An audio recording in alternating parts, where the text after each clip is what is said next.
जरा सोचिए, आप अपनी सबसे बड़ी मुश्किल में हैं और किसी पर भरोसा करके मदद मांगते हैं और वही इंसान, वही भरोसे वाला इंसान आपको मौत दे दे।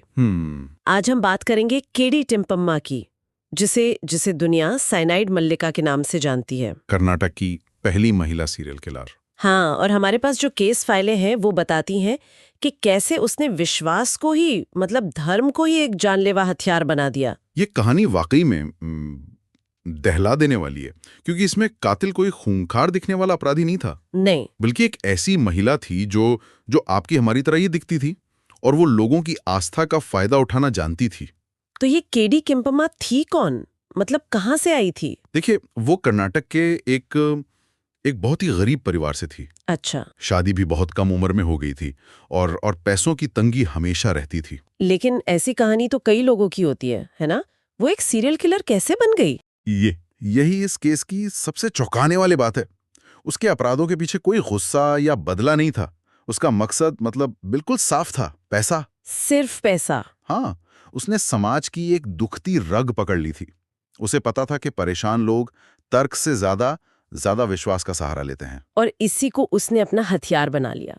और उसका जो तरीका था वो इतना सोचा समझा था कि यकीन करना मुश्किल है। बिल्कुल। वो सिर्फ ऐसी महिलाओं को चुनती थी जो किसी गहरी परेशानी से गुजर रही हों, जैसे परिवार में कोई झगड़ा या कोई बीमारी। और फिर खुद को एक बहुत ही धार्मिक महिला, जैसे मंदिर में सेवा करने वाली, ऐसे पेश करती थी, ताकि वो भरोसा जीत सके। हाँ, भरोसा जीतने के बाद अगला कदम होता था एक खास पूजा का नाटक। वो अपने शिकार को किसी मंदिर या किसी सुनसान जगह बुलाती थी और कहती थी कि पूजा के लिए अपने सारे सोने के गहने पहनकर आना होगा। और यहीं वो अपना जाल फेंकती थी। हाँ, पूजा के दौरान वो उन्हें पवित्र जल या प्रसाद जैसी कोई चीज देती थी, जिसमें साइनाइड मिला होता था। बिल्कुल। और वो बेचारी महिलाएं उसे अपनी मुश्किलों का हल समझकर पी लेती थी। साइनाइड तो मिनटों में असर करता है। हाँ, और जैसे ही वो बेहोश होती, कैंपम्मा उनके गहने लेकर वहां से निकल जाती थी। ये तो बहुत ही भयानक है। सबसे ज्यादा दहलाने वाली बात यह है कि उन महिलाओं की मौत प्रार्थना करते हुए हुई। उफ। उन्हें अपने आखिरी पल तक ये पता ही नहीं चला कि जिसे वो आशीर्वाद समझ रही हैं वो असल में जहर है। अच्छा, पर एक सवाल है, जहर तो कई होते हैं, उसने साइनाइड ही क्यों चुना हर बार? साइनाइड चुनना उसकी चालाकी का सबसे बड़ा सबूत था। कैसे? एक तो ये बहुत तेजी से काम करता है। दूसरा, इससे हुई मौत अक्सर हार्ट अटैक जैसी लगती है, तो तुरंत किसी को शक नहीं होता। अच्छा, मतलब कोई जांच पड़ताल का झंझट नहीं। हाँ, और सबसे जरूरी बात, उसे अपने शिकार से कोई लड़ाई झगड़ा नहीं करना पड़ता था, कोई शोर नहीं, बस खामोशी से काम हो जाता था। बिल्कुल। और इसी वजह से वो सालों तक पकड़ में नहीं आई। लेकिन आखिरकार वो पकड़ी कैसे गई? पुलिस ने एक पैटर्न नोटिस किया। पैटर्न? हाँ, मंदिरों के आसपास एक ही तरह से महिलाओं की लाशें मिल रही थीं। सबकी मौत अचानक हुई थी, सबने किसी पूजा का जिक्र किया था। और सबके गहने गायब थे। सही कहा।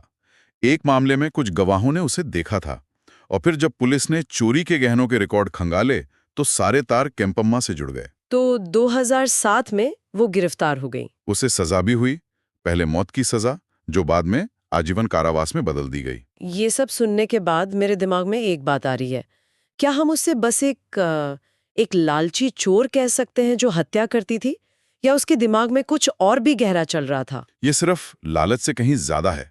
आप देखिए, कैंपम्मा ने कभी शारीरिक बल का इस्तेमाल नहीं किया। हाँ, ये बात तो है। उसका हथियार हिंसा नहीं थी, बल्कि मनोविज्ञान था।